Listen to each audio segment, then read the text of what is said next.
And so they fought very hard to get it, and it's an honor to give it to Huntsville. Pete, say a few words, please. Thank you, Mr. President. As usual, right place, right time, for the right reason. In your first administration, you established the Space Force at a time when we knew we had to be looking to that domain of space.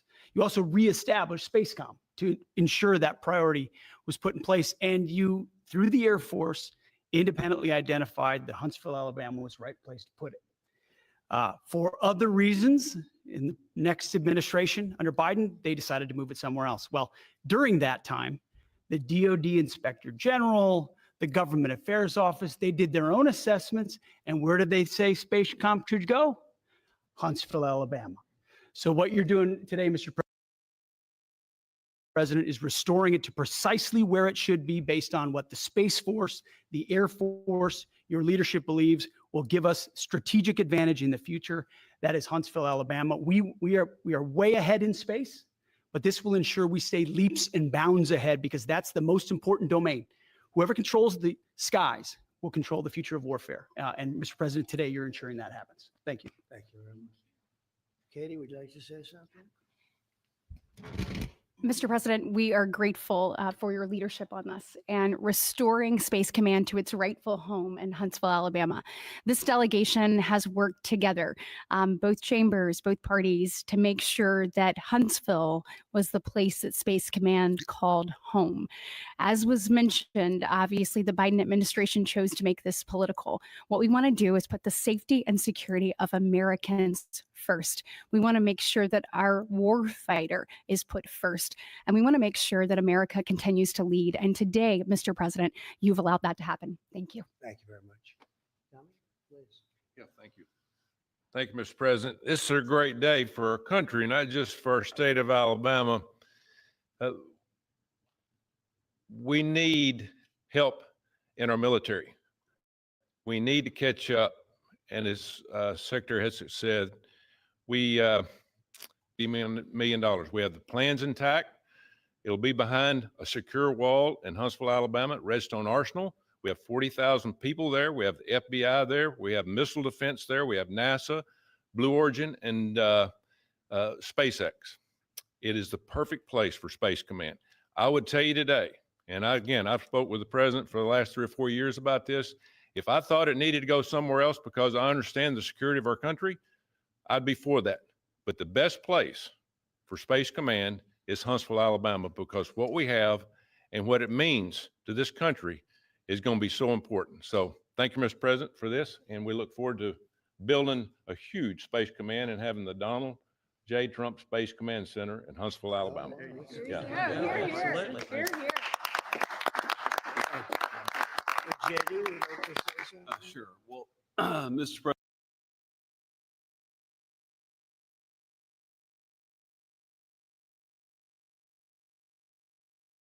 President, thank you. I'll be very brief here.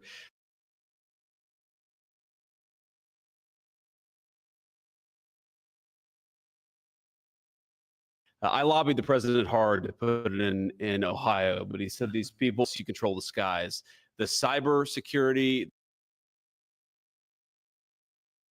the communications, the entire infrastructure of the battle in the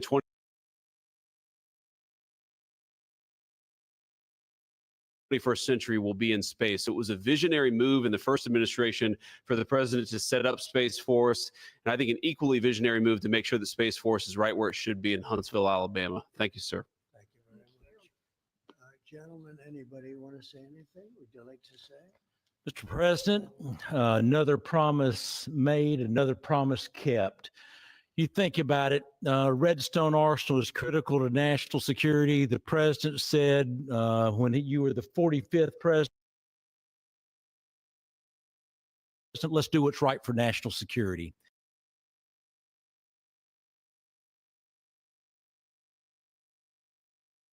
And today, that's exactly what we're doing. It's not because, absolutely. Thank you very much. Anybody? Let me just say, Mr. President, I want to say thank you. And thank you for doing this, because it was the right thing to do. All the, when they looked at all the numbers, Huntsville was the place to go. And like you say, it was unfortunately pulled out, but you made it right. So I want to just say thank you again for a grateful nation, and to the state of Alabama. We're very grateful. Thank you and God bless. Thank you. Thank you, Mr. President. Throughout history, militaries has always understood that whoever could hold the high ground held the advantage. Space is the ultimate high ground. And what we're doing with moving the Space Command to Huntsville is absolutely critical to our maintaining dominance in that sphere. And it goes hand in hand with what we're trying to do with the Golden Dome and missile defense to defend against anyone else who tries to enter that sphere. So thank you, Mr. President. Thank you very much. Please. Thank you, Mr. President. And obviously, national defense is a huge issue. And when you look at the scores, Alabama was #1. And for political reasons, it was moved out of our state. But Mr. President, thank you for making priorities the defense and the warfighter and the safety of this nation. And in the big, beautiful bill, that Golden Dome will be built in Huntsville, Alabama, and we're grateful for that. Thank you. Listen, as chairman of the Armed Services Committee, I care very much about what's most important for our national security. And the president held a nationwide competition to determine where we should have this command. If y'all remember, at the end of that competition, where Alabama came in first, there was a lot of complaints from the other states who did not place well. He said, we'll do it over with new criteria to accommodate your concerns. Alabama came in first in that second competition. His Secretary of the Air Force reviewed the results, said it was fair, and the president named Huntsville. It was the Biden administration that decided to make it political, even though his own Secretary of the Air Force said it was a fair competition and it should be in Huntsville. So I want you to know I appreciate this president standing up and being strong and saying he's going to make this right and put it where it rightfully belongs. That's Huntsville, Alabama. Thank you very much. Good job. So thank you all very much. You are going to leave me alone now. You're not going to call me anymore and talk about this subject, right? You promise? They'll start something else. But I just want to congratulate you. It's a very big deal. When you come out and when you leave the room, you'll see that we just over the last few minutes literally shot out a boat, a drug carrying boat, a lot of drugs in that boat. And you'll be seeing that and you'll be reading about that. It just happened moments ago. And our great general, head of the Joint Chiefs of Staff, who's been so incredible, including what took place in Iran, knocking out potential nuclear power for a long time to come. I think within a month they would have had it if we didn't do what we did. But he gave us a little bit of a briefing, and you'll see. And there's more where that came from. We have a lot of drugs pouring into our country, coming in for a long time. And we just, these came out of Venezuela and coming out very heavily from Venezuela. A lot of things are coming out of Venezuela. So we took it out, and you'll get to see that after this meeting is over. Do you have any questions, please? Yeah, please. Senator Tuberville talked about the cost savings Yeah. associated with this announcement. Can you talk about the strategic benefits by having Space Force Command headquartered in Huntsville? Well, it just works because we have so much else there. And having a central, you could call it a central command, but it really is a command station. Also, even locationally, where it is, and when you think about flying distances, if you can save a half an hour as fast as some of these planes go and things go, and even the rockets go, if you can save by having the best location. So we went out, as you know, to experts, and we had 4 different groups of experts. They all said this was the best location. I also loved it from the standpoint, I know the people of Alabama, they are great people, work hard, and there's no games, and they're very proud of it. And I would say they fought harder for it than anybody else also. A lot of states, 5 states really wanted it, but they wanted it more. And I kid you not when I say that these people, they spoke to me a lot. That's all they wanted to talk about. They didn't want to talk about the weather. They only wanted to talk about moving to this location, moving to Alabama, Huntsville in particular. So we're honored to do it. They really wanted it badly, and they got it. Peter? President Trump, something completely different, but about a big viral social media trend over the weekend. How did you find out over the weekend that you were dead? You see that? No. People didn't see it for a couple days. 1.3 million user engagements as of Saturday morning about your demise. Really? I didn't see that. You know, I have heard it's sort of crazy, but last week I did numerous news conferences, all successful. They went very well, like this is going very well. And then I didn't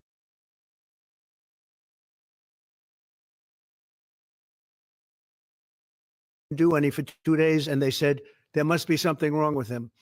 Biden wouldn't do them for months, truths, long truths, I think pretty poignant truths. No, I was very active over the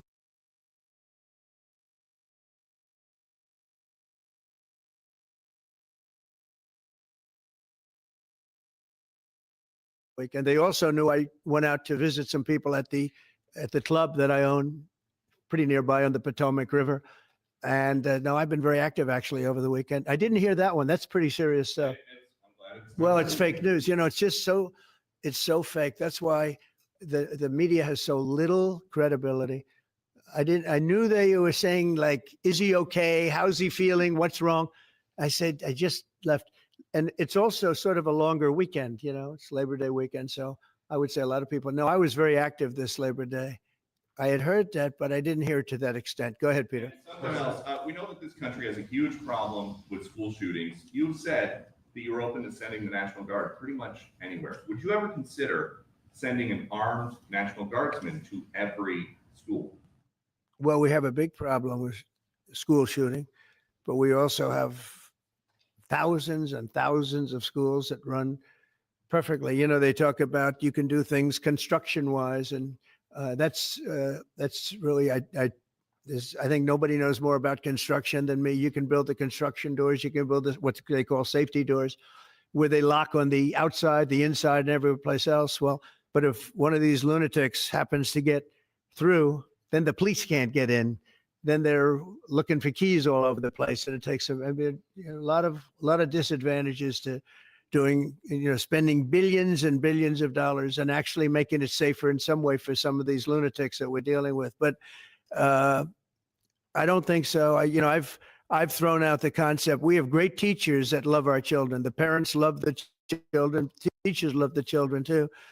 And if you took a small percentage of those teachers that were in the military, that were distinguished in the military, that were in the National Guard, et cetera, and you let them carry, that's something that a lot of people like. I sort of liked it. I'd have to be studied, but they're trained. They know about weapons. You can't do it with every teacher because most teachers don't know, and but I always thought that would be an alternative. But it just we've had a lot of instances. Other countries have also. They have different kinds of problems than we have, but we do have. There's something going on. And it's a bad thing. Yes, please. Have you spoken with President Putin in the past week?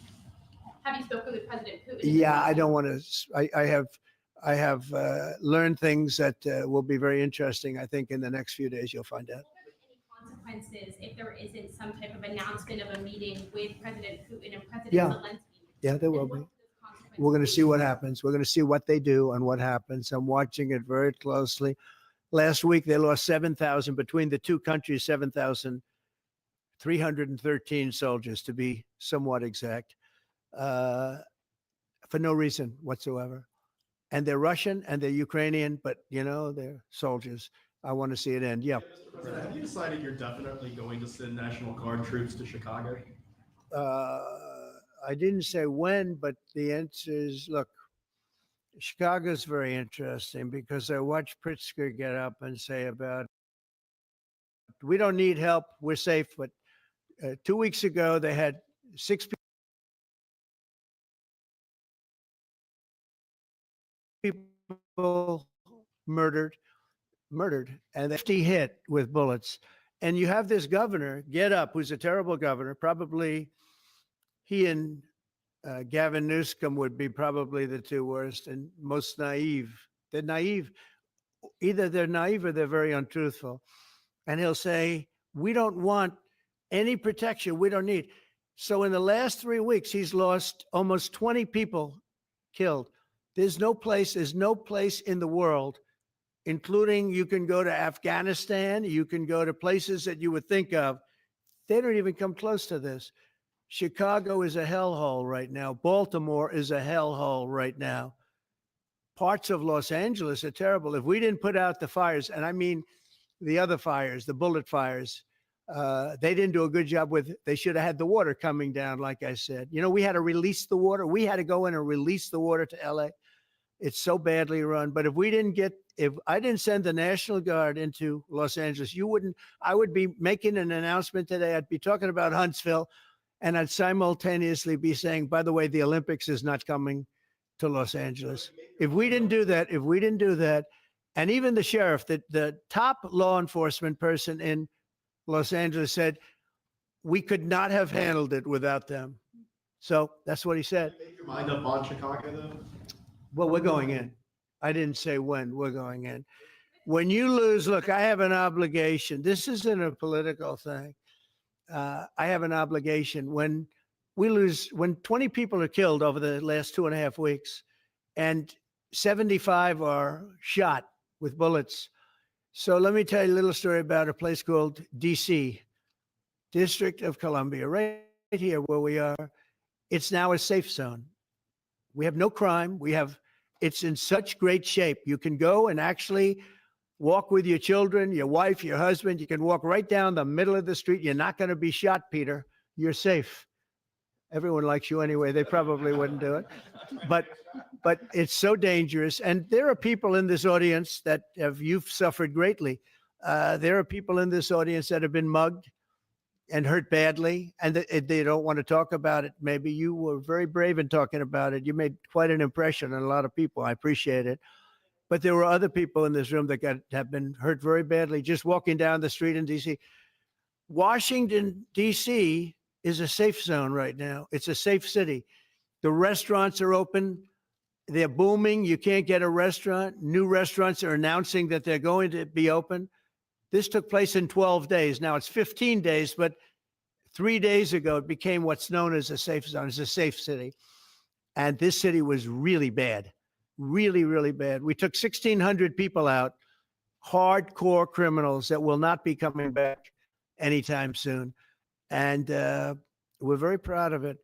You know, to have our nation's capital lose every week, you know, it was like years, many years where every single week somebody was killed for many, many, many consecutive weeks. This went on for years.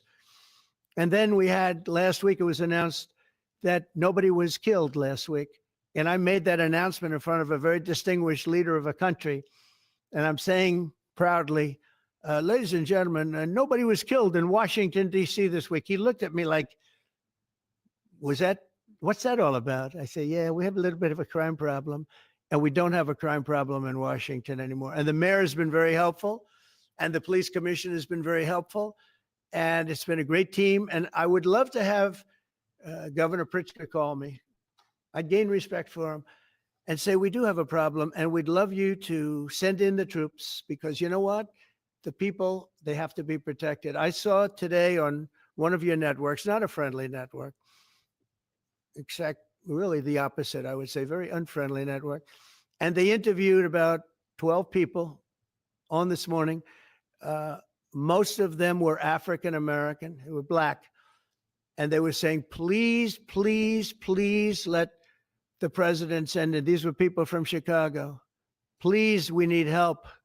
We need help. We can't walk outside. We're petrified. If the governor of Illinois would call me up, I would love to do it. Now, we're going to do it anyway. We have the right to do it because I have an obligation to protect this country. And that includes Baltimore. I saw where Governor Moore was asking me to take a walk down the street of Baltimore. Well, Baltimore is a very unsafe place. It's rated number 4 in the city, one of the most unsafe places anywhere in the world. But, you know, we took care. This was a beautiful thing that happened in Washington because we showed that it could be done. And this wasn't just sending big, strong guys, and they are big and they are strong. You know, we had a great decision from the Supreme Court that had to do with sort of talent.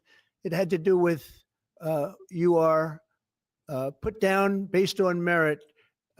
You can hire based on merit.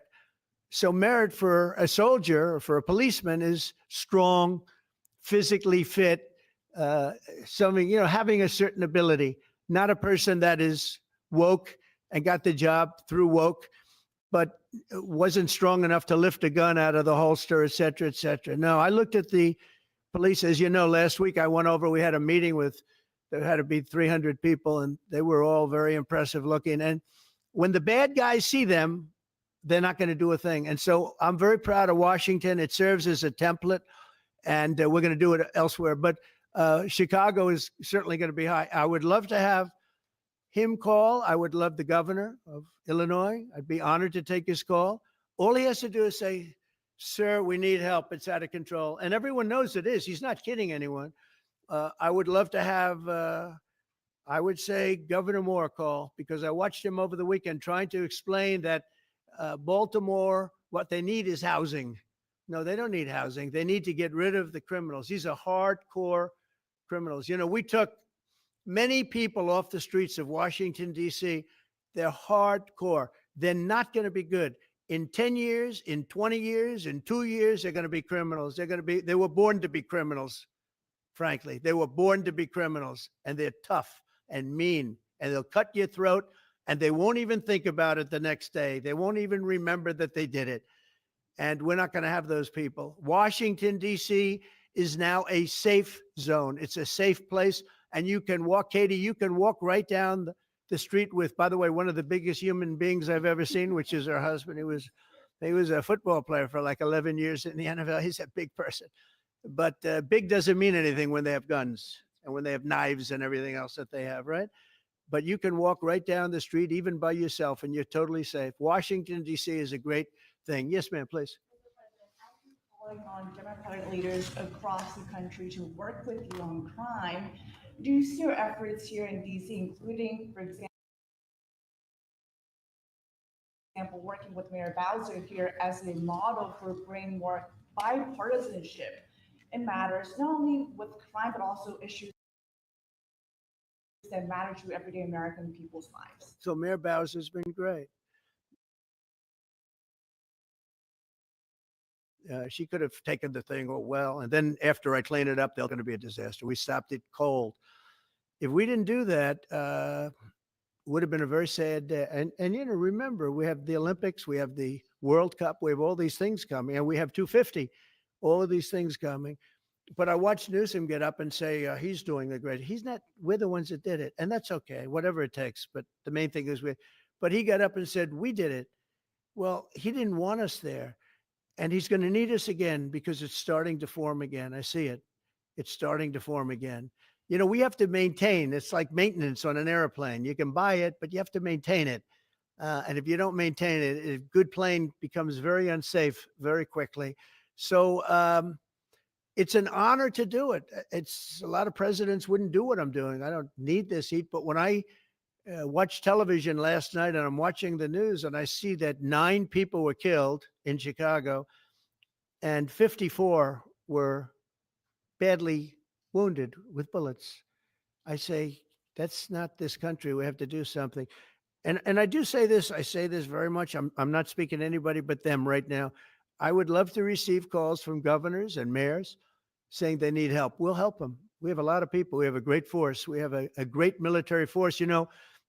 Pete will tell you that when I was running for office, and this was a big headline, I think, probably got me a couple of votes, but you couldn't sign people in the military. Nobody wanted to join the military, the Army, Air Force, the Navy, Marines, Space Force, Coast Guard. We never forget Coast Guard because they've done such a great job. Never.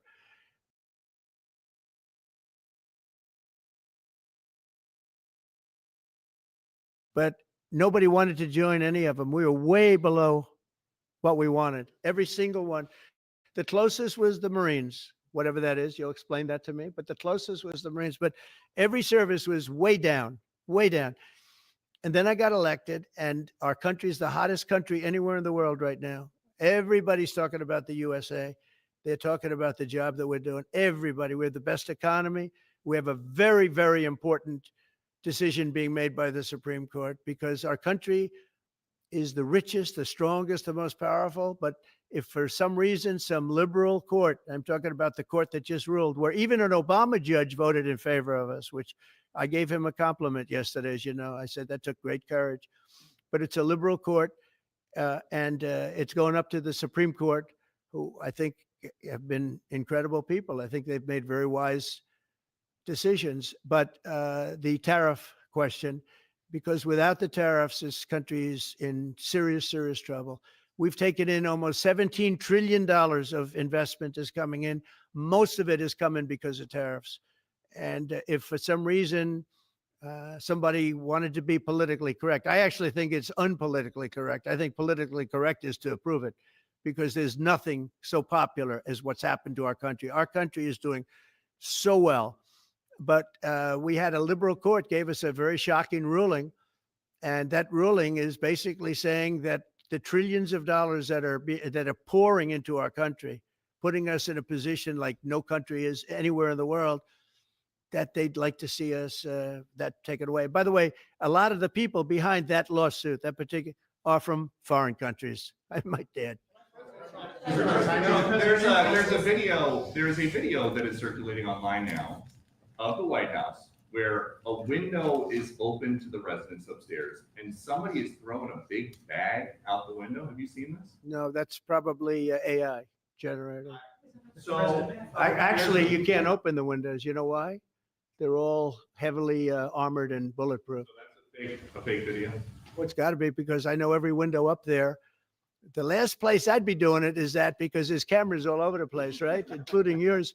No, but every window, I've never seen a window that's, in fact, my wife was complaining about it the other day. She said, love to have a little fresh air come in, but you can't. They're bulletproof. And number one, they're sealed. And number two, each window weighs about 600 pounds. You have to be pretty strong to open them up. No, that has to be, where was the window? Let me see.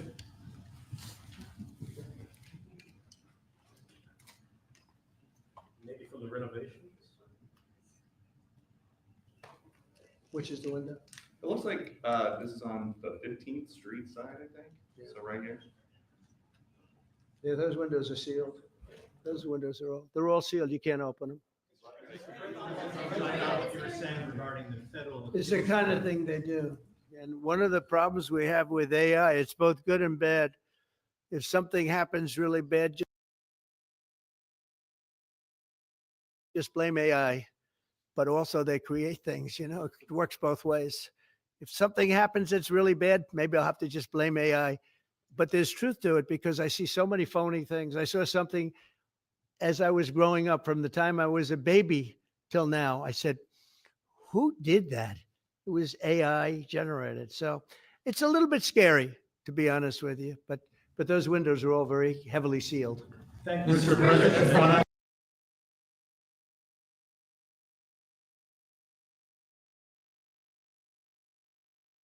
Follow up with what you were saying regarding that federal appellate court that ruled against you and your administration as it relates to your ability. Well, they revive and survive even. You know what? That took a lot of courage for them to do it because you don't see that often. So my question is, I imagine, I suspect you're going to appeal that all the way to the Supreme Court. Well, we already have, yeah. In fact, we're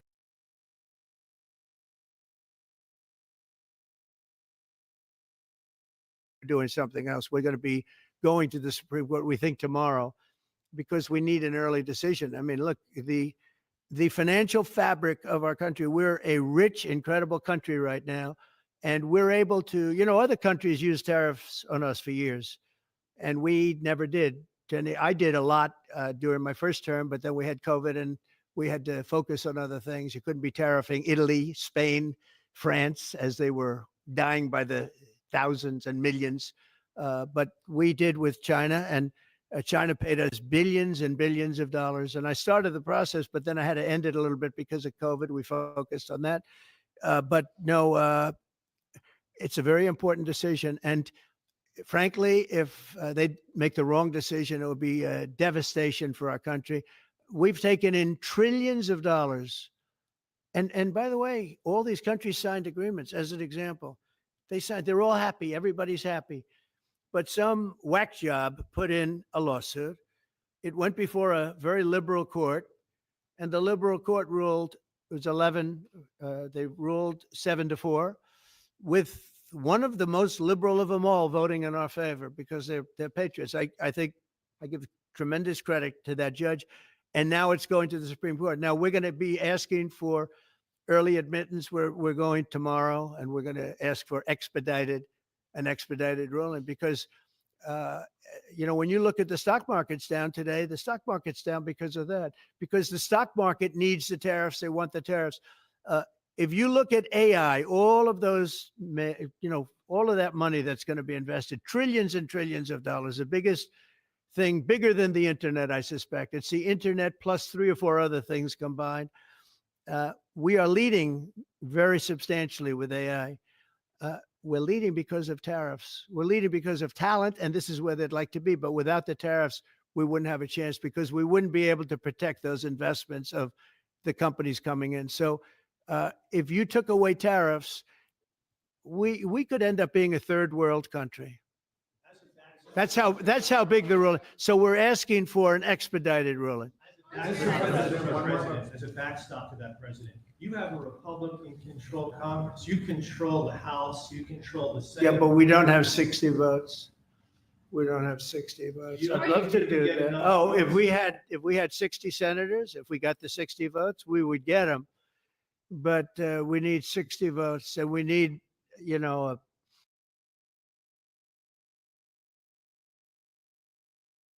certain number in the House.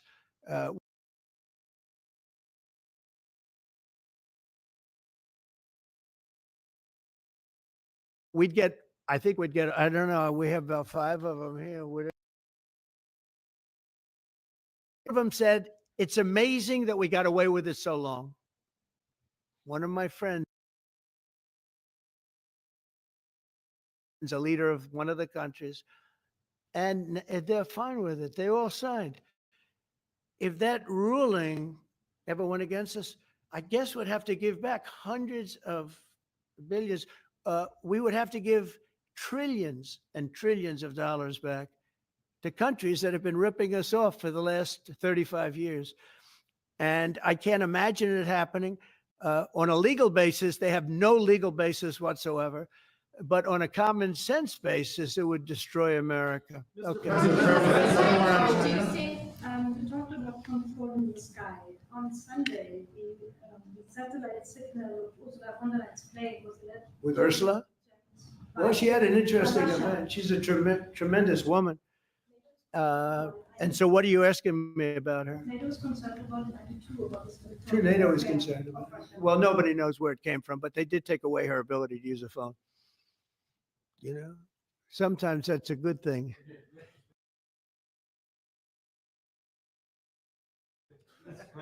Sometimes that could happen to me. I'd be very happy. Mr. President, considering reducing the tariffs on India from 50%. What does that mean? Are you considering? About the highest in the world. They were about the highest in the world, number one. And we therefore weren't doing much business with India, but they were doing business with us because we weren't charging them. Foolishly, we weren't charging them. So they would send in massive, everything they made, they'd send it in, pour it into our country. Therefore, it wouldn't be made here, which is a negative. But we would not send in anything because they were charging us 100% tariffs. And, I'll give you an example, Harley Davidson. Harley Davidson couldn't sell into India. There was a 200% tariff on a motorcycle. So what happens? Harley Davidson went to India and built a motorcycle plant. And now they don't have to pay tariffs. Same thing as us. So what we're doing is literally thousands of companies are coming into the U.S., car companies, AI, but, more traditionally car companies. We have so many car company factories under construction or being designed right now. And they're coming from China, they're coming from Mexico, I must tell you, and they're coming from Canada, a lot of them coming from Canada. But they're coming into our country because they want to build here. And they want to build here for 2 reasons. Number one, they'd like to be here. And number 2, the tariffs are protecting them. And number three, they want to avoid paying tariffs. When they build their cars here, they don't have any tariffs to pay. You know, when you build here, you don't have any tariffs. Mr. President, Go ahead, in please. light of the Minnesota shooting last week, the Department of Homeland Security is now awarding more than $100 million to hundreds of faith organizations across the country to help them ramp up security. What's your vision for further protecting religious liberty across the country amid incidents of threats? And So violence? religious liberty is so important. And we're talking about every religion now.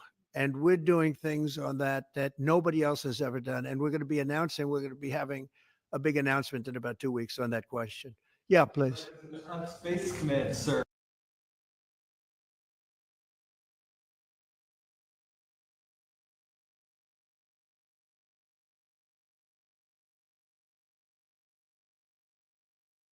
Are you concerned that people may not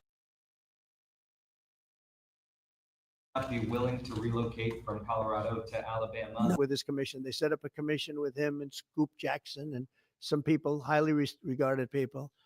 And they said the finding was, if you have mail-in voting, you will have corrupt elections. Well, your radical left governor decided that he was going to have all mail-in voting in Colorado. Once you have all mail-in voting, and for whatever reason, the Democrats cheat. And they cheat like, you know, they're not stupid. That's the only thing. They're no good on policy. They're no good on management. They're no good at government, but they're great at cheating. And they stick together too. I give them credit for sticking together. Please. Obviously, this is a big win for national security, moving this to Alabama. We all can agree with that. Big.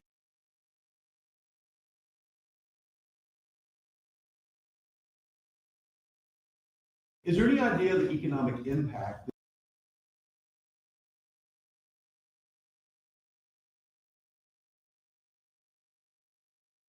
this has on the state and on that? And the state of Alabama is about to show the country the best among us. So we know the economic impact is going to be tremendous. There at Redstone Arsenal, we're proud to house everything from the FBI to headquarters there for material command to a number of things. We obviously have NASA with Marshall Space Flight Center. And so this naturally fits within. When you look at the decision matrix that they placed in front of us, that's why we ranked so high, is because we have the resources necessary and the ability to build out quickly to meet the needs in front of us. As far as economic impact, it would be tremendous. Does anybody have an exact number? 1,600 jobs. With 3,000 spinoff. Look at this. This is teamwork right here. So we are really proud, and the people of Alabama are ready to get to work. And I've got a housing question, if you could, just for a second, Mr. Yeah, President. please. Owning a home and going about the American dream seems like it's out of touch for a lot of Americans. Yeah. Just recently, you pushed out a statement about addressing an emergency housing situation. That's right. We're thinking about doing that. Yeah, can you just? Well, we need a little help from the Fed. We have a man named Jerome Too Late Powell. You probably heard of him. He's too late. He's way too late. And the economy is so strong that it's pushing through that. Normally, it would have been much tougher, but we're doing so well that we're pushing through it. But it makes it very hard for people to get mortgages because too late is too late. Very simple. He's too late. And probably political, whatever. He wasn't too late before the election. Before the election, he was cutting rates, right? Because he was hoping that, I guess, Biden would get in, or that Kamala would. He was a big Biden guy. Explain that one. And then he was a Kamala person, but he was hoping, I guess, she'd win, I guess. I don't know. It didn't work out too well. But yeah, we need a very serious cut. You know, I think that if you look back many decades ago, the United States was always the lowest, even if they were doing badly. The United States was, because without the United States, everything in the world would die. It's true. It's so powerful. It's so big. And I made it really big in the first 4 years. Then it started to degenerate with what this Biden administration did. But we built it up to a level that I never thought we could be at this quickly. We're the hottest, we're the best financially. The money coming in is so big because of tariffs and other things, but because of tariffs. Tariff gets us even those other things. Plus, it gets us great negotiating. I settled 7 wars, and numerous of those wars were because of trade. And numerous of the trade deals that I made were because of tariffs. It gives you a great negotiating ability. If that ability were taken away from us by a liberal court acting on essentially foreign nations asking to get help from the United States government, when they've been doing this to us for 40 years, that's why we have $38 trillion in debt.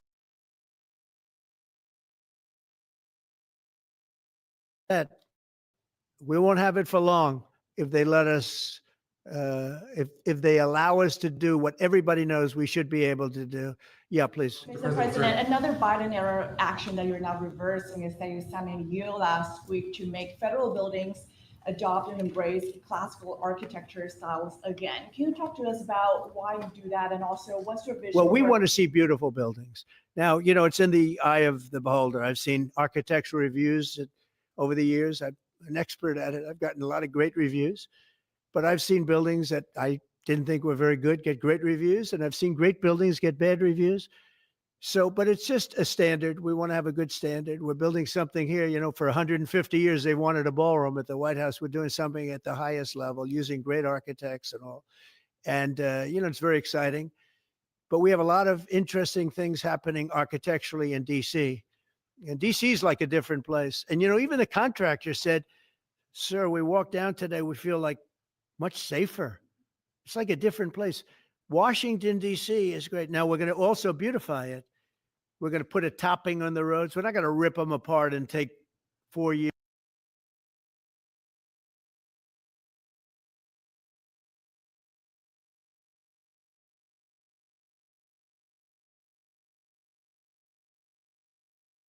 To build a road that was exactly the same, about a 20-mile radius from the White House. We're going to have this place spick and span. It's going to be crime-free, and it's going to be spick and span. You'll be proud of Washington again. Go ahead, please. Sir, China's having a massive military parade that President Putin and Kim Jong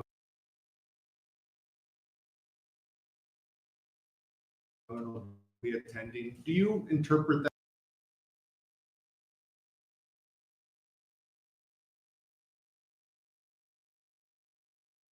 that as a challenge to this? And are you No. concerned at all about those countries? No. Trying to be some sort of counterweight? Not at all. China needs us, and I have a very good relationship with President Xi, as you know. In California ruled that your deployment of National Guard troops to Los Angeles was illegal. Do you have any response? Well, reaction to it was a radical left judge, but very importantly, what did you not tell me in that question or statement that you made? Pretty much of a statement, I think. Well, I was asking for your response. No, you didn't say what the judge said, though. The judge said, but you can leave the 300 people that you already have in place. They can continue to be in place. That's all we need.